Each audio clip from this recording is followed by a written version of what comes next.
Hello, YouTube. I forgot to work on these intros.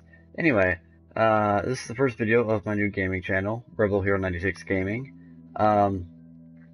If you're here because you watched the video on my Blade channel announcing this channel, the beginning of this is going to be pretty repetitive. I'm going to list the channel goals and hopes, and what I'm going for, but that'll be just a couple of minutes. And I'll probably even put something in there to let you know where you could skip if you don't care about this part, because I can see why you wouldn't.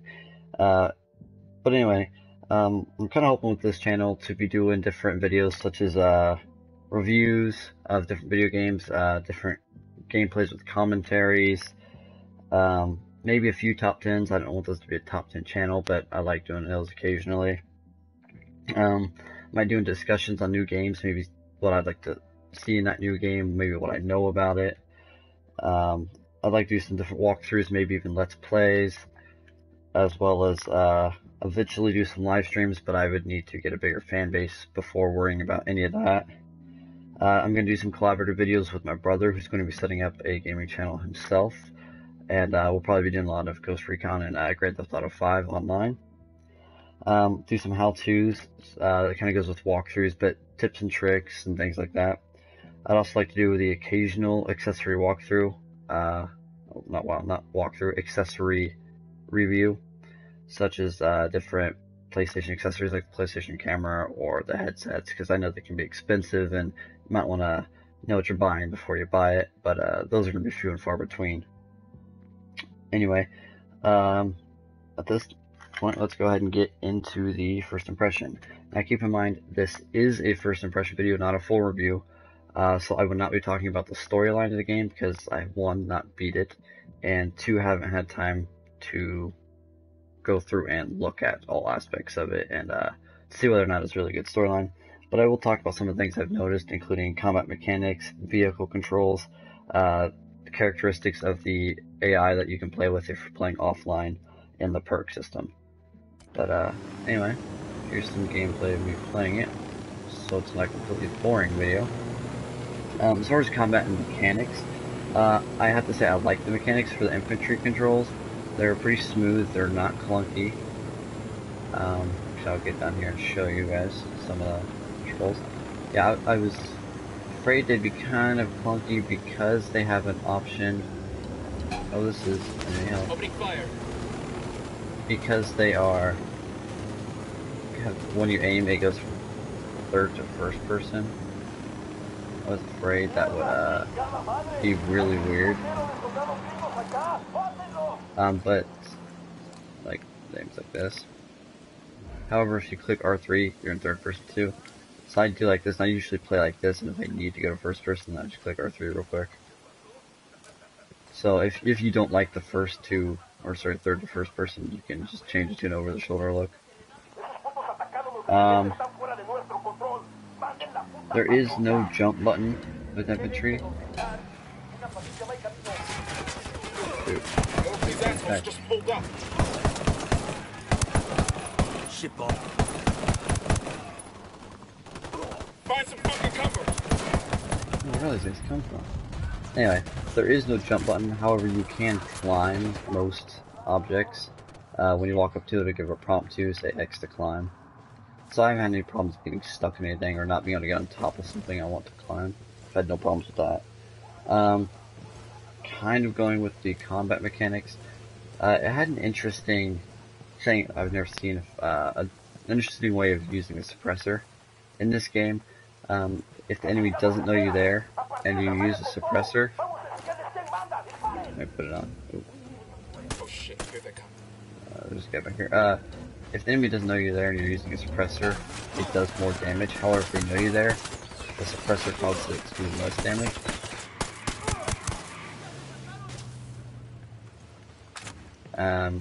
On the reverse side of that, if the enemy knows you're there, you do more damage.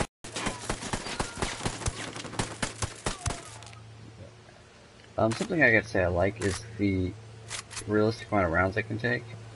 And I understand Division was an RPG, so it was fine that it one person, but I don't think that would work for this, and they didn't do that. Most guys take just a couple of rounds to take down. Even your heavy guys aren't absurdly strong on the health side of things. They just dish out a lot of damage. Going into the vehicles, the helicopter controls are pretty simple and straightforward. I mean, I like that if you just let go, like I'm just holding my controller here, it just hovers. You don't have to do any tricks to get it to hover. Pushing analog stick forward and you go forward, pull it backward, you go backward. R2 ascends, L2 descends, right analog stick turns it. It's pretty simple, not complicated like Grand Theft Auto 4. Vehicle controls are also simple. R2 is gas, things like for accelerate. The only weird thing about it is that it doesn't, the camera doesn't follow the car when you turn, or the vehicle when you turn. So you have to manually do that, and that took some getting used to, but it's certainly not a bad thing, I guess. It allows you to, that kind of forces you to take more control of your camera. So it was not so a bad thing, just something I had to get used to.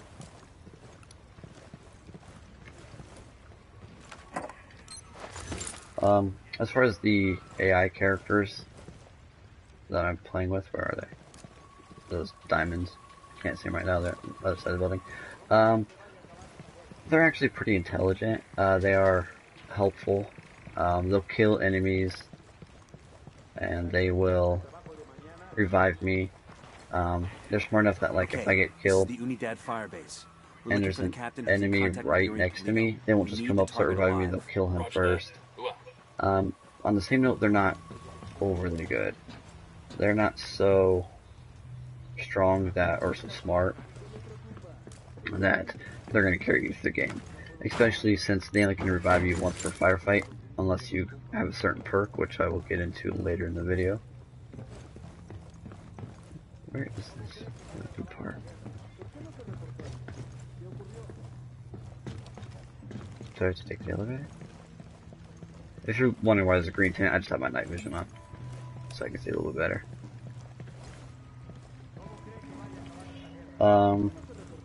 There's a system of commands for them. I'll bring this up real quick. You've got telling them to just open fire, to hold position where they are. You can tell them where to go using this circle here. Move there. Or I can tell them to regroup on me. Rally up, people. Now down here is Rebel Support, which you unlock through doing certain missions and can even kind of upgrade doing certain missions. I'll probably talk about that more with the perks. Overall, the commands for your team they're useful, but they're not overly necessary, at least that I have found. At no point have I been like, oh my god, I think I can do this, because I don't know if I couldn't. In fact, I've used them very little. However, there is an ability with your team called the synchronizing shot, where I'll mark an enemy, and then I will aim at another, and I can tell him to fire, or I can shoot mine first, and he'll follow up and kill the other guy. And that is useful. I have used that a couple of times. And as you upgrade your perks, you can actually get a perk that allows you to do more than just one synchronization shot at the same time.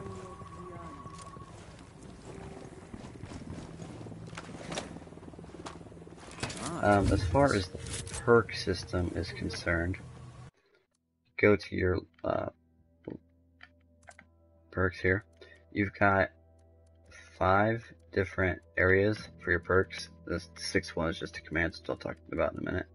Obviously, the first thing covers weapons, primarily explosives, but including ammunition and aiming. Drone covers this little guy, which you can fly around to mark people, mark enemies. And even if you see a siren or a generator or an AA turret, you can mark that as well with this.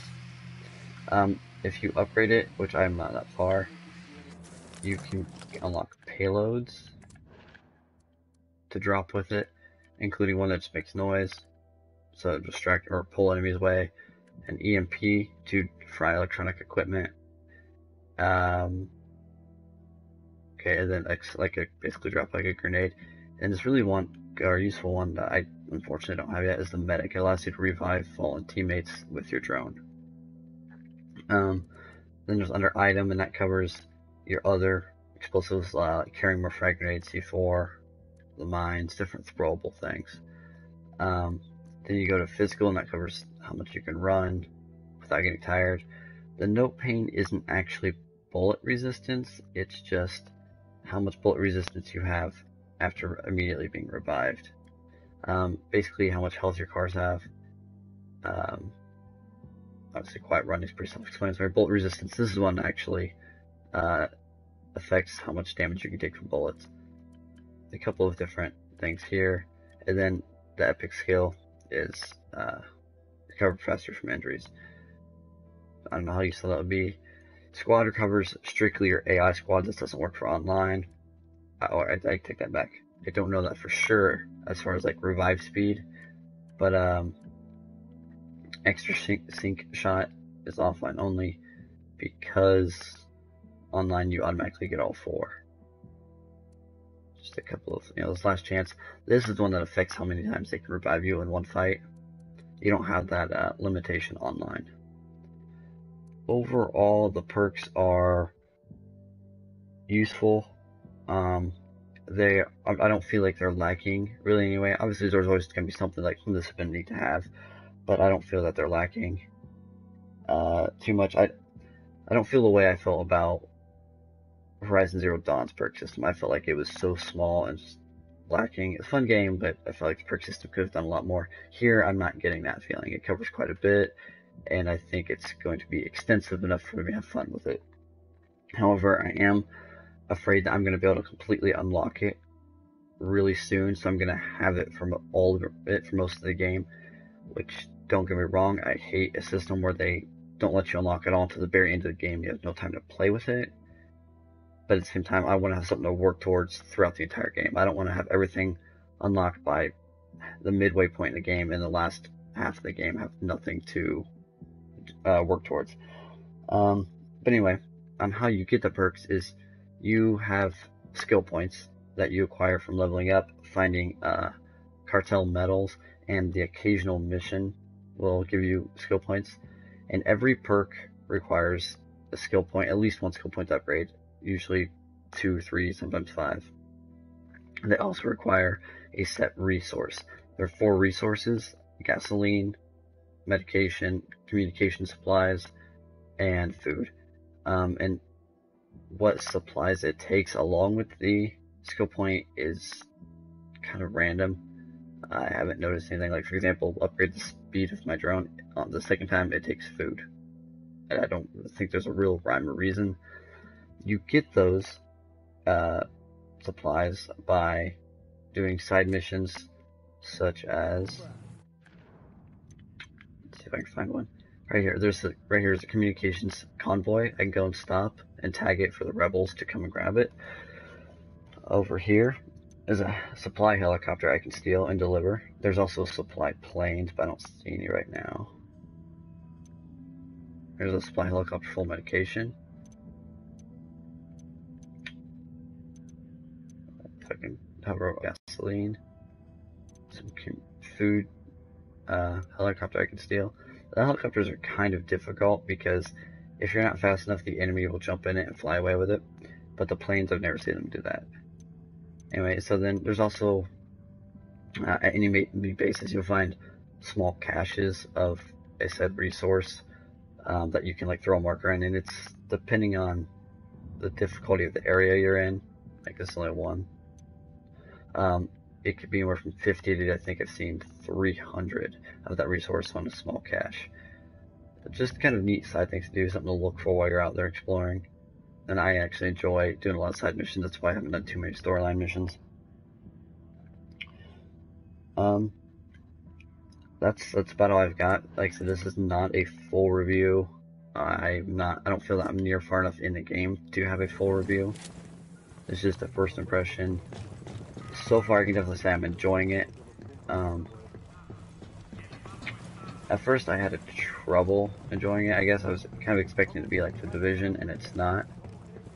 So, it's also more realistic than Just Cause. It's not something you're going to be grabbed around and, taking people out of helicopters and jets mid-flight. it's also not a Grand Theft Auto. You know, you're not a criminal. You are bound by laws in this game. For example, if you kill too many civilians or friendly rebels, you will load last save, kind of like the desynchronization system in Assassin's Creed. If you kill too many civilians, there's weapon customization. I almost forgot that. It's pretty important. This wrong button is decently extensive. So you get a primary, a secondary, and then a sidearm. Your primary and secondary are not limited to anything. It could be both sniper rifles, both assault rifles, shotguns, submachine guns, whatever. And I actually just unlocked my first shotgun in this video. But then there's your sidearm, which, unlike Division, is not given unlimited ammo. You only have so much, but I've rarely used it. Most of my use of the sidearm has been purely fun, messing around. But anyway, if you go over your weapon, it's square. You can change the paint presets. I guess I've never tried the randomized weapon paint. But then you come over here and it disassembles your weapon, and there's all these different things you can mess with. Obviously, each weapon only works for so many things. I don't think you can have under barrel attachment on a sniper rifle. Actually, I'll check that real quick. I was wrong, you can. Anyway, and as you collect new weapons, it does different statistics, or sorry, new attachments, different statistics. Actually, like, see, originally this came with just the iron sights, but I like the red dot panoramic. I didn't know I had this. Here's the true iron sights, but so there's even different styles of iron sights. It's pretty extensive. I'm enjoying it. I have a grenade launcher, but it doesn't work with this weapon. So just because you have an attachment that fits one assault rifle doesn't mean it's going to fit every assault rifle. So that's a bit fun. Like I said, it's pretty extensive, and I'm enjoying it. And this like works for everything. Even your pistol you can customize. Not near as much, but you get magazine, the under rail, and the barrel. Well, I guess hand muzzle. You can find new weapons and new weapon parts throughout the game. It's kind of hidden. We got a grunt. Is lonesome, right? Okay. For example, so I can find right here, weapons accessory case, and it's even telling me what it is. It says vertical foregrip, and what weapons can be on. However, those are not just by default on your map. They are shown up my map because I've found intel like these little white circles. Sometimes they are just a computer hack. Sometimes they're documentation that you can take pictures of. In this case, it was a lieutenant I can capture and interrogate. Here it's also a lieutenant, and that causes you get to choose one of three things to learn about. Those are supply side missions, weapon cases and accessories, as well as rebel operations missions. Let's see if I can find one to show that. Oh, here's one of them. And what this, oh, not that. Oh, and skill points. Skill points are also options. Sometimes show where skill point medals are. Here's a rebel operation mission. And that just upgrades the rebel ability that you get guns for hire down here. So currently I'm only getting 1 or 2 rebels for backup that can upgrade. Vehicle drop off, currently I just get a truck, and it's a decent truck, but eventually you can get buggies, armored vehicles with a mounted gun, helicopter, and I only know that because I played with some people online who had it. Obviously I'm not that far, but yeah, I'm definitely enjoying the game. Hopefully I will be able to do a full review in the next couple weeks, 2 weeks. I plan on doing some other videos with other games as well, so I'm not going to be solely playing this. But thanks for watching, and hopefully you tune into the next video.